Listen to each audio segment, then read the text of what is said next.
Ellos lo negaron durante años, pero ahora se acabó. La operación secreta más grande jamás realizada en México ha llegado a su fin, y lo que viene es aún más peligroso. Detrás de cada cartel que decía «Combate a las pandillas», había algo mucho más grande, un experimento de control total, financiado por fuerzas que nunca aparecen en público. ¿Por qué desaparecieron generales sin explicación? ¿Quién controlaba realmente los drones que vigilaban la frontera? ¿Y qué era lo que en verdad estaban rastreando? Hoy, por primera vez, las piezas encajan. Vas a descubrir por qué esta operación nunca fue registrada oficialmente. ¿Por qué Estados Unidos y China disputaban un territorio que hasta ahora parecía insignificante? ¿Y qué fue lo que se encontró en un búnker subterráneo en el norte de México? Algo que ni siquiera el gobierno se atrevió a confirmar. Al final de este video entenderás quién movía los hilos de esta guerra invisible, por qué tenía que terminar ahora y qué puede comenzar a partir de este momento. Porque cuando una operación secreta termina, es señal de que otra, mucho más oscura, apenas está comenzando. Nadie lo vio venir. Durante años todo parecía parte del mismo discurso. Seguridad nacional. Lucha contra el narcotráfico. Cooperación internacional. Pero detrás de esas palabras se escondía una operación secreta tan grande que ni siquiera muchos dentro del propio gobierno sabían que existía. Esta historia comienza oficialmente en los despachos de Ciudad de México, pero sus raíces se hunden mucho más profundo, en acuerdos no firmados y reuniones sin actas, porque lo que parecía una simple alianza militar era en realidad una red de control y experimentación social. A mediados de la década pasada, informes clasificados comenzaron a circular entre unidades de inteligencia. Se hablaba de un proyecto de estabilización regional. El nombre clave: Operación Centinela. Nadie sabía quién la había aprobado. Nadie firmó nada. Pero los fondos fluían. Los drones se multiplicaban, y el mapa del norte del país empezó a llenarse de puntos rojos. ¿Quién los colocaba? ¿Y qué estaban vigilando realmente? Oficialmente eran centros de entrenamiento y vigilancia. En la práctica eran nodos de control, interconectados por satélite, capaces de rastrear comunicaciones, movimientos y hasta patrones de comportamiento. Los primeros indicios públicos surgieron tras un error de sincronización. Una operación de captura de líderes terminó con la desaparición de un convoy completo. Ningún medio lo reportó. Las familias recibieron silencio. Y los periodistas que preguntaron demasiado simplemente dejaron de aparecer. Pero aquí está el detalle que casi nadie vio. Al mismo tiempo, empresas privadas comenzaron a instalar infraestructura tecnológica en las mismas zonas militares. Empresas sin sede conocida, registradas en paraísos fiscales. Y todas compartían un mismo socio silencioso, un fondo de inversión vinculado a contratistas de defensa estadounidenses. ¿Casualidad? Difícil creerlo. Mientras tanto, en Washington y Pekín se hablaba de reconfiguración de influencia en América Latina. El México fronterizo se convirtió en un tablero de ajedrez invisible, un campo de pruebas entre potencias que no podían enfrentarse directamente. El control del territorio no era el objetivo final. Era el laboratorio. Laboratorio de vigilancia, de manipulación digital y, según algunos informes internos, de tecnologías de monitoreo neuronal. ¿Demasiado extremo? Quizás. Pero explica por qué algunas de las antenas utilizadas en la frontera no pertenecían a ninguna compañía registrada, ni mexicana ni norteamericana.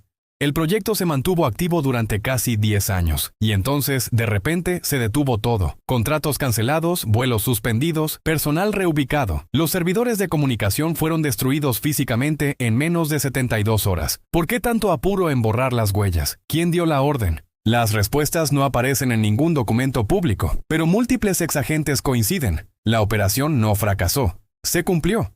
Su propósito nunca fue detener el crimen. Fue probar un sistema. Uno capaz de medir la respuesta social ante la vigilancia masiva, el miedo y la desinformación controlada. Y cuando los datos fueron suficientes, simplemente apagaron el experimento. Hoy, los rastros de esa red aún se encuentran bajo tierra, literales y metafóricamente, en antiguos centros militares, ahora abandonados. Pero lo más inquietante no son los restos de tecnología, sino los contratos aún vigentes. Documentos que, sin explicación, siguen transfiriendo fondos a través de bancos de Panamá y Singapur. Si la operación Centinela realmente terminó, ¿por qué su financiamiento sigue activo? ¿Y qué se está construyendo con ese dinero ahora mismo? Nadie lo admite oficialmente, pero dentro del silencio, se siente que algo nuevo ya comenzó. Todo gran secreto necesita un guardián. Pero esta operación tenía demasiados. Y mientras más miras dentro, más claro se vuelve. El verdadero poder no estaba en el gobierno. Cuando la Operación Centinela comenzó, los nombres oficiales eran solo una fachada. El mando visible estaba en manos del ejército mexicano, pero las órdenes reales venían de una red invisible, donde generales, empresarios y exagentes de inteligencia se reunían fuera de todo protocolo. Ninguno de ellos aparecía en los registros. Sin embargo, todos movían recursos, personal y tecnología como si controlaran un estado dentro del estado. Le llamaban, entre ellos, el Consejo. Nunca hubo un logo, ni una sede. Solo reuniones en ranchos privados, complejos mineros abandonados o edificios de seguridad nacional que, casualmente, quedaban fuera del sistema de cámaras. El Consejo tenía 3 brazos operativos. El primero, la Fuerza Militar Encubierta, integrada por unidades especiales entrenadas fuera del país. El segundo, el aparato financiero, formado por consultoras fantasma que lavaban dinero a través de contratos de infraestructura y seguridad. Y el tercero, el más temido, la División de Control Mediático y Psicológico. Su tarea era simple: manipular la percepción pública, controlar qué se sabía, qué se creía y sobre todo a quién se debía temer.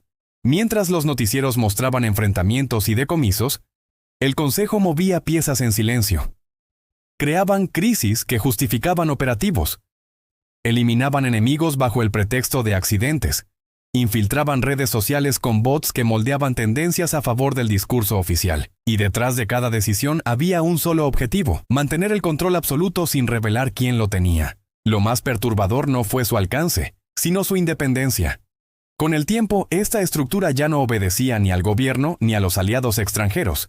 Se había convertido en un organismo autónomo, con sus propios intereses, sus propias reglas y su propio enemigo, la transparencia. Fuentes internas aseguran que en 2018 hubo un punto de ruptura. Una de las células del Consejo, encargada del rastreo de activos, descubrió una transferencia millonaria proveniente de una base militar norteamericana. Ese dinero no estaba autorizado ni registrado. Era un pago directo, un soborno. El mensaje era claro: mantengan el silencio y sigan colaborando. Pero algo cambió.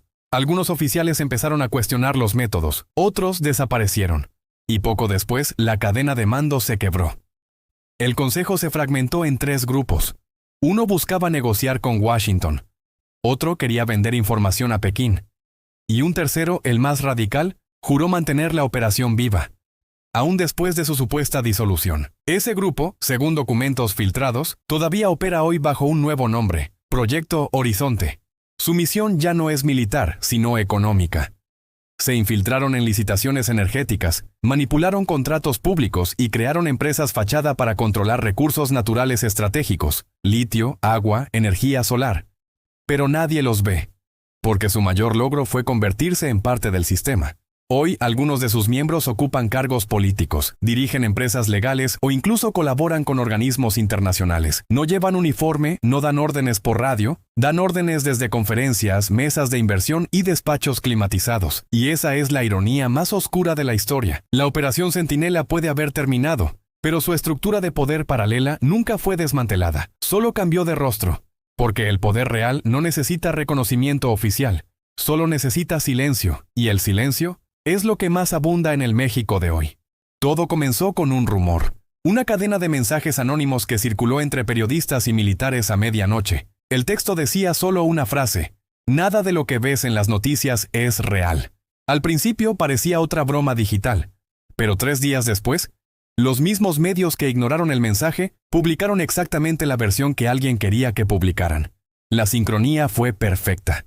La fuente: imposible de rastrear. Así operaba el módulo de inteligencia estratégica, una unidad creada dentro de la Operación Centinela para moldear la percepción pública. Su poder no era visible. No necesitaban armas. Solo controlaban la información. Cada tendencia en redes, cada escándalo político, cada filtración espontánea estaba calculada con precisión quirúrgica. El objetivo no era informar, sino sembrar duda. Una sociedad confundida es una sociedad controlable. Los analistas del módulo estudiaban patrones de comportamiento digital. Sabían qué temas provocaban miedo, qué palabras generaban rabia, qué imágenes mantenían a la gente pegada a la pantalla. Y cuando un evento real ocurría, una protesta, una crisis, un asesinato, ellos lo convertían en una narrativa diseñada. lo distorsionaban, lo amplificaban o simplemente lo enterraban bajo 100 historias falsas. La clave de su éxito era la invisibilidad. Usaban servidores espejo, redes de bots y plataformas intermedias registradas en otros países. Los mensajes parecían surgir desde el pueblo, pero en realidad eran creados en búnkers de comunicación subterráneos, donde decenas de operadores monitoreaban millones de pantallas a la vez. Un exagente, nunca identificado, describió el proceso como guerra silenciosa. No se trataba de ganar territorios, sino de ocupar la mente colectiva. Cuando un político debía caer, bastaba con manipular los algoritmos. Cuando un movimiento social amenazaba el equilibrio, infiltraban falsos líderes, filtraban documentos fabricados y desataban el caos interno. Nada destruye una causa más rápido que la desconfianza entre sus propios miembros. Y mientras todos discutían en redes, el Consejo, la estructura paralela que controlaba la operación, ajustaba el tablero sin ser visto. Lo más inquietante fue su siguiente paso. Comenzaron a probar sistemas de predicción social. Un software alimentado por inteligencia artificial analizaba conversaciones, ubicaciones y emociones en tiempo real. Podía anticipar disturbios, protestas o fugas de información antes de que ocurrieran. A veces, cuando el sistema detectaba potencial de agitación, se lanzaban campañas digitales para distraer a la población. Noticias falsas, teorías absurdas, celebridades en escándalos fabricados. El resultado era siempre el mismo. La atención se fragmentaba. Nadie recordaba qué había sido importante el día anterior. Pero todo poder absoluto acaba dejando rastros. En 2022, un grupo de programadores descubrió líneas de código en un servidor abandonado al norte de Monterrey. Los archivos contenían registros de monitoreo de más de 3 millones de dispositivos. Cada conversación, cada búsqueda, cada imagen compartida. El sistema había estado aprendiendo de todos. El hallazgo nunca fue oficializado. Las computadoras fueron incautadas y el caso, sellado bajo razones de seguridad nacional. Desde entonces, los programadores desaparecieron del mapa digital. Sus redes sociales se borraron solas. Sus correos se encriptaron automáticamente. Oficialmente, el módulo de inteligencia fue desmantelado. Pero documentos filtrados desde una base en Querétaro indican que solo cambió de nombre. Ahora opera bajo el título de Unidad de Respuesta Cibernética Nacional. Los mismos equipos, las mismas manos, nuevo logotipo. Y aquí viene la pregunta que nadie se atreve a hacer. Si pueden manipular lo que vemos, lo que pensamos y lo que recordamos, ¿cómo saber si esta historia que estás leyendo no fue escrita por ellos también? Dicen que todo poder deja huellas. Pero las huellas más peligrosas no son de sangre, son de dinero. Cuando la Operación Centinela se puso en marcha, nadie imaginaba que su combustible real no eran los soldados ni los drones, sino un flujo de capital imposible de rastrear.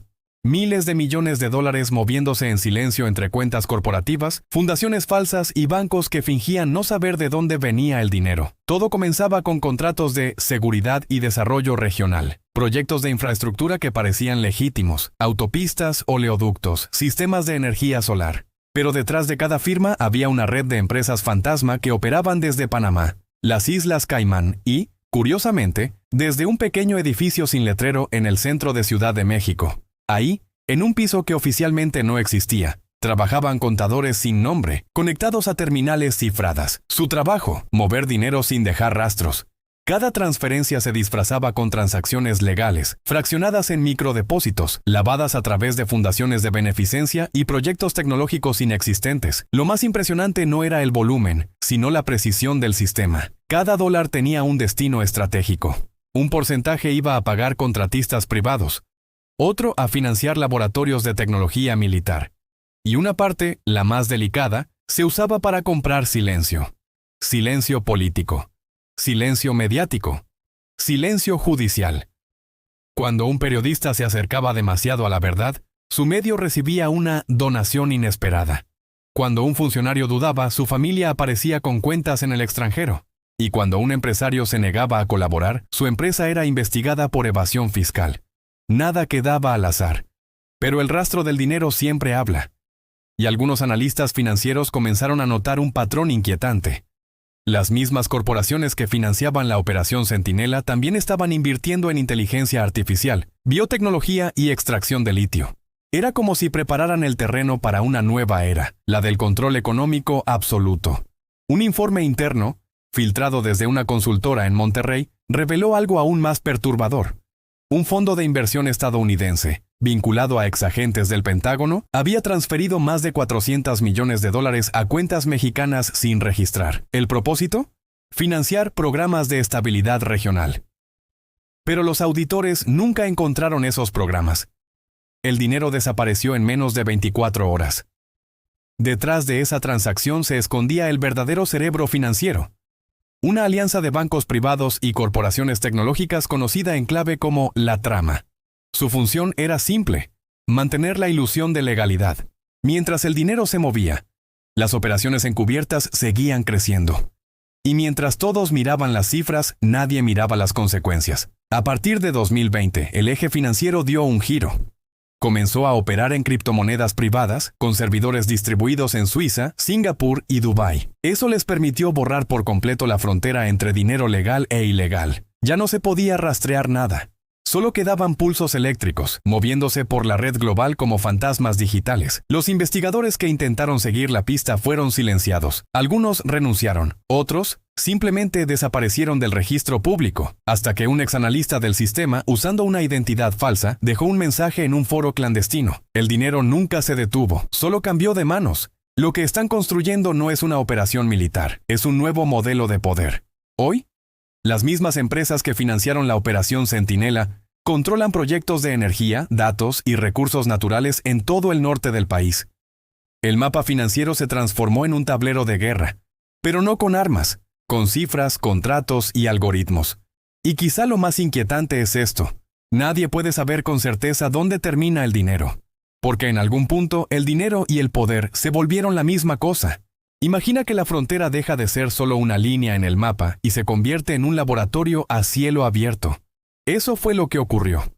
Por años, zonas aisladas del norte fueron transformadas en campos de ensayo donde la ciencia y el secreto se abrazaron sin pedir permiso. No eran solo drones, eran enjambres que aprendían. Pequeñas aeronaves coordinadas por redes neuralizadas que podían identificar rostros, patrones de movimiento y, según rumores internos, hasta microgestos de estrés. Los operadores las llamaban las sombras, porque cuando ellas estaban en el aire, nadie estaba realmente a salvo. Al mismo tiempo, antenas camufladas en torres de luz comenzaron a captar más que señales. Recogían ecos de la mente colectiva. Telemetría social, predicción de conductas. Las máquinas traducían conversaciones en probabilidades. Y con esas probabilidades se diseñaban intervenciones. Una patrulla aquí, una filtración allá, un rumor viral donde convenía. Dentro de búnkers subterráneos, se probaban sensores menos convencionales. Dispositivos capaces de detectar emociones a través de microvariaciones en la voz. Pulseras experimentales que, en teoría, monitorizaban signos vitales para programas de salud pública, pero que en la práctica podían señalar disidentes o líderes emergentes. Las pulseras no eran gratis, eran parte de contratos ocultos con empresas que jamás aparecían en licitaciones oficiales. Y luego estaban los experimentos más oscuros, armamentos no letales y tecnologías de influencia directa. Se habló de haces de microondas destinados a incapacitar vehículos, de sistemas acústicos capaces de inducir confusión en multitudes, de luces estroboscópicas empleadas para desorientar. Algunos llaman a esto guerra tecnológica, otros simplemente crueldad con apariencia de innovación. Lo más inquietante fue el uso de inteligencia artificial para optimizar la represión. Modelos que predecían qué barrios caerían en pánico ante un rumor, qué horarios eran más efectivos para desactivar protestas, qué cuentas de redes sociales podían convertirse en amplificadores fieles si se les pagaba justo una pequeña suma. La IA no solo analizaba, proponía acciones, y las acciones se ejecutaban por manos humanas que, a menudo, no preguntaban demasiado. ¿Y la biotecnología? No se quedó atrás. Laboratorios móviles aparecieron en propiedades privadas, contenedores con neveras, equipos de secuenciación, muestras sin etiqueta, oficialmente investigación epidemiológica, oficiosamente pruebas de vectores de información biométrica, bases de datos genéticos vinculadas a perfiles de comportamiento. Imagina la posibilidad de identificar a líderes potenciales no por lo que dicen, sino por su ADN. Las alianzas eran transnacionales. Corporaciones tecnológicas, contratistas militares y consultoras offshore compartían planos y recursos en reuniones que jamás tuvieron actas públicas. Los equipos venían en camiones con logos borrados, los manuales en carpetas sin membrete. Los ingenieros firmaban acuerdos de confidencialidad que valían más que la ley local. Cuando un experimento salía mal, la línea oficial decía falla técnica. Cuando salía bien, nadie celebraba, se archivaba y se replicaba. En el primer caso, víctimas anónimas. En el segundo, pasos silenciosos hacia una normalidad vigilada. Los pueblos cercanos empezaron a notar cambios, aves que migraban de forma extraña, interferencias en radios locales, dolores de cabeza colectivos en noches específicas. Los curanderos decían que era energía alterada. Los técnicos hablaban de radiación no catalogada. Lo cierto es que la naturaleza también fue parte del experimento. Se midieron efectos ambientales junto con la respuesta humana. Entonces, en un lapso de semanas, todo se apagó. Los drones regresaron a hangares vacíos. Los módulos de pruebas desaparecieron bajo capas de tierra y concreto. Las máquinas quedaron en silencio, pero no los datos. Los discos duros, las copias en la nube, los modelos entrenados. Todo fue preservado para un uso futuro que nadie describe con claridad. Lo más peligroso no es la tecnología en sí. Es la institucionalización de su uso sin debate, sin supervisión y sin responsabilidad, porque una tecnología experimental puede ser anunciada como seguridad y en menos de una década convertirse en norma. Y una vez que la sociedad acepta la observación constante como precio por la paz, el siguiente paso es aceptar la intervención directa. Hoy, si miras bien, verás que muchas de esas patentes y prototipos reaparecen bajo nombres comerciales inocentes, aplicaciones de salud, plataformas de movilidad, sistemas Smart City. Camuflaje legal para realidades técnicas que ya han sido probadas en el terreno. Si esto fuera una ficción, sería inquietante. Si es real, es urgente. Porque en algún momento, y no hay garantías de que esté lejos, la frontera laboratorio puede dejar de ser un caso aislado y convertirse en el estándar. Y entonces, lo que comenzó como un experimento será la forma en que vivimos. Primero fue el susurro. Después, la certeza. Nadie estaba solo en su miedo. Imagina una población donde el pánico se fabrica con la precisión de un reloj. No por accidente, por diseño. Cada noticia, cada silencio, cada imagen había sido calibrada para producir una reacción específica. La guerra ya no se peleaba solo con balas, se peleaba en la mente. Operativos encargados de psicología aplicada diseñaban campañas que imitaban emergencias reales. Una ciudad despertaba con noticias falsas sobre un brote. Otra con rumores de saqueos organizados. Los corazones de millones latían al ritmo que alguien programó. Las tácticas eran sencillas y perversas. Dividir para gobernar. Se infiltraban grupos comunitarios con agentes que proponían soluciones aparentemente inocuas. Luego, cuando la confianza se establecía, se sembraban dudas desde dentro. ¿Quién filtra la voz que aparenta ser tu aliado? La respuesta: la mano que quiere fragmentar la resistencia. En redes, el control era industrial. Cuentas automatizadas, granjas de bots y perfiles clonados creaban olas de opinión que parecían orgánicas. Un hashtag explotaba justo cuando una protesta comenzaba. Una polémica fabricada dividía a los manifestantes en minutos. La estrategia era simple: quitar cohesión. Una masa desconfiada no se organiza. La manipulación fue más íntima. Se usaron perfiles psicológicos para atacar a líderes potenciales, mensajes personalizados que explotaban traumas, ambiciones y miedos, un audio privado filtrado en el momento justo, una acusación anónima en el foro adecuado, y la credibilidad se disolvía. La técnica se llamaba desmoralización dirigida. Funciona porque la gente no solo cree lo que lee, actúa según lo que siente. El miedo se institucionalizó. Programas públicos de seguridad emocional se ofrecían como terapia colectiva, pero en realidad eran herramientas de vigilancia masiva. Encuestas controladas, apps que recolectaban estados de ánimo, tests que etiquetaban a quienes mostraban alto riesgo de movilización. Quienes tenían el sello de alto riesgo eran los primeros en sufrir cortes de servicios, auditorías o detenciones preventivas. La prevención convertida en pretexto. Los medios aliados reproducían la narrativa. No siempre por coacción directa, a veces por conveniencia económica. Donaciones, contratos y exclusivas pagadas moldeaban titulares. Y cuando surgían voces críticas, se usaban tácticas de desgaste, desprestigio público, investigaciones fiscales o simples campañas de desprecio digital hasta el silencio. En lo más profundo, la operación buscaba algo más que control temporal. Aspiraba a reprogramar la obediencia. Pequeñas concesiones de libertad a cambio de seguridad. Normalizar la vigilancia con la promesa de paz.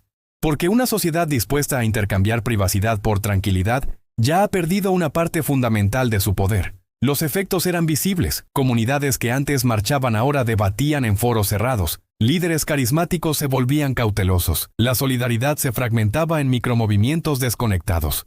Lo real era que, al final del día, las personas no estaban menos informadas, estaban más confundidas. Y la confusión es una herramienta. Quienes la controlan, controlan la acción. Pero la guerra psicológica tiene límites. El error más humano del sistema fue su soberbia. Creer que la manipulación puede mantenerse indefinidamente sin dejar huellas. Pequeños fallos, un bot expuesto, un pago filtrado, una cuenta que conecta, fueron suficientes para despertar sospechas. El segundo error, subestimar la capacidad humana de narrar. Las historias de resistencia se mueven más rápido que las campañas pagadas cuando encuentran un núcleo de confianza. Así llegó la grieta. Grupos de ciudadanos comenzaron a validar información fuera de los ecosistemas controlados, a reunirse en lo físico y a reconstruir redes de confianza. No fue la tecnología la que ganó, fue la memoria colectiva. La memoria de por qué se luchaba, de quiénes habían caído y de lo que no conviene perder.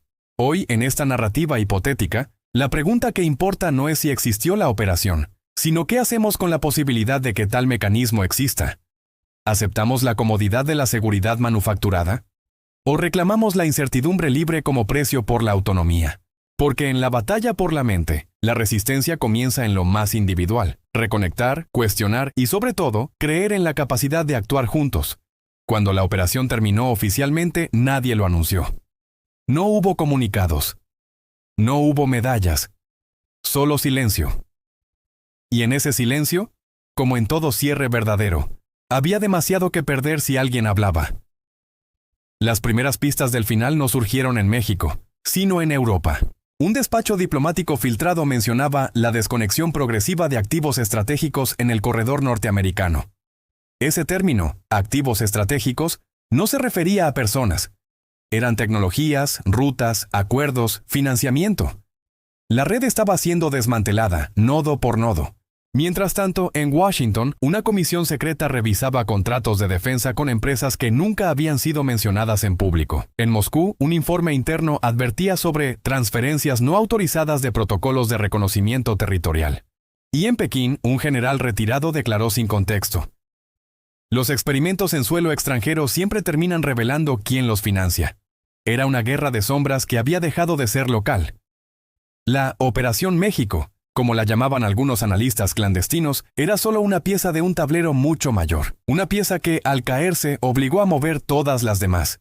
Los vínculos financieros apuntaban a consultoras en Luxemburgo, bancos pantalla en Singapur y fundaciones ambientales registradas en Panamá. Cada transferencia tenía un propósito: mantener viva la ilusión de independencia. Pero el dinero no fluye sin dueño.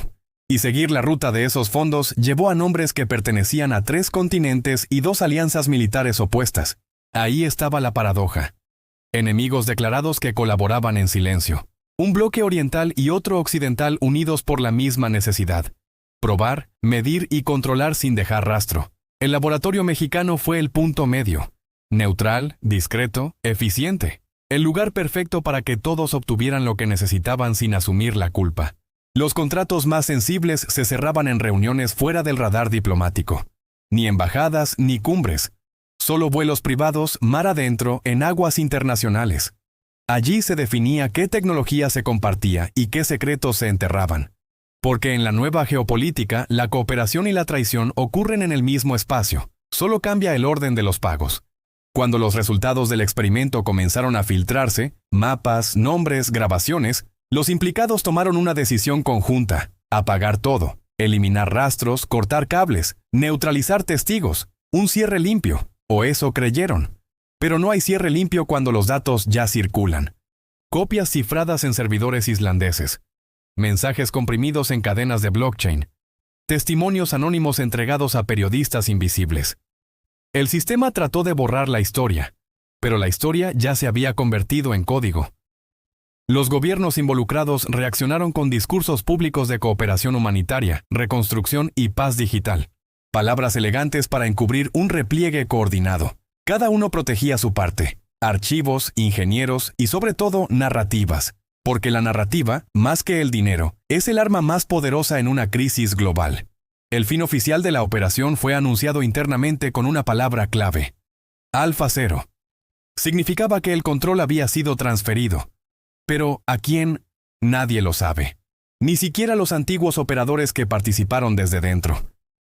Algunos dicen que se trató de un consorcio privado, otros de una inteligencia conjunta disfrazada de ONG. Lo cierto es que, después de Alfa Cero, los rastros se volvieron imposibles de seguir, y sin embargo algo quedó. Fragmentos, personas desplazadas, datos filtrados, tecnologías reapareciendo con nombres nuevos, una misma arquitectura, reciclada bajo otro rostro. Porque en el mundo de la inteligencia nada muere realmente, solo cambia de forma. La ironía más amarga es que el cierre de la operación no trajo paz, sino transición. Los mismos actores, ahora operando desde diferentes capitales, con diferentes banderas, repiten los patrones que un día probaron en suelo mexicano. Solo que ahora la escala es global. Así termina, al menos en apariencia, una de las operaciones más silenciosas y sofisticadas de la historia reciente. Pero si algo enseña esta historia es que los finales nunca son absolutos. Solo marcan el inicio de una nueva fase, más discreta, más pulida y mucho más difícil de rastrear. Porque cuando un país deja de ser laboratorio, el mundo entero se convierte en uno. Y el verdadero experimento ya no ocurre en los desiertos ni en los centros de mando, sino en la mente de quienes aún creen que todo terminó. Cuando una operación de esa magnitud termina, no queda silencio, queda eco. Un eco de decisiones que nadie admitirá haber tomado. Un vacío que no es ausencia de poder, sino exceso de ambición buscando nuevo rostro. Porque el poder, como la naturaleza, odia el vacío. Y donde antes había control, vigilancia y coordinación secreta, ahora solo hay incertidumbre. Pero la incertidumbre también es un arma. Y alguien, en algún lugar, ya está aprendiendo a usarla. Tras el colapso de la estructura, los fragmentos del antiguo sistema comenzaron a moverse solos. Generales sin misión, contratistas sin contratos, científicos sin supervisión, todos ellos con información demasiado valiosa para desaparecer y demasiado peligrosa para ser ignorada. Ese fue el primer síntoma del nuevo ciclo, la dispersión del poder. Los datos sobrevivieron, los algoritmos también. Los protocolos de influencia, los esquemas de manipulación social y los mapas financieros, todo siguió vivo en servidores fragmentados y memorias cifradas. Ya no respondían a una cadena de mando, sino a múltiples manos que los reactivaban en silencio. Lo que antes fue una operación unificada ahora era una hidra sin cabeza. Redes de información, inteligencia comercial y chantaje político operando bajo la máscara del caos. Algunos lo llamaron el regreso del poder líquido. Un sistema que fluye entre corporaciones, gobiernos, mafias tecnológicas y fundaciones humanitarias, donde nadie parece tener el control, y por eso todos lo tienen. La narrativa oficial hablaba de reconstrucción institucional y transparencia tecnológica, pero detrás de cada reforma aparecía un patrón familiar, contratos con las mismas empresas, asesores con los mismos vínculos, políticas de seguridad con los mismos códigos. El viejo sistema nunca murió. Solo se adaptó a la nueva narrativa. Mientras tanto, en el terreno, el pueblo sentía otra realidad. La sensación de que nada cambió. Los drones regresaron, pero esta vez con logos de empresas privadas. Los programas de vigilancia ahora se llamaban Smart Defense. Las campañas de influencia reaparecieron como educación digital. Y el discurso que antes venía del Estado, ahora venía del mercado. La guerra psicológica se transformó en consumo emocional, la vigilancia en servicio, el control en comodidad. Las personas no fueron forzadas, fueron seducidas. Y el vacío de poder se llenó no con miedo, sino con deseo. Deseo de conexión, de protección, de pertenecer a una red que promete seguridad sin condiciones. Pero los viejos jugadores aún observan.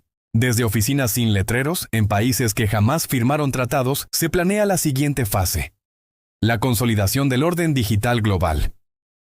Una economía que se alimenta de información humana, donde cada emoción tiene valor, cada reacción genera datos, y cada silencio es interpretado como una señal. El nuevo poder no será visible, no necesitará banderas ni ejércitos. Será un poder descentralizado, automático, que regula comportamientos a través de algoritmos invisibles. Y lo más perverso, las personas lo defenderán, porque creerán que eligieron participar.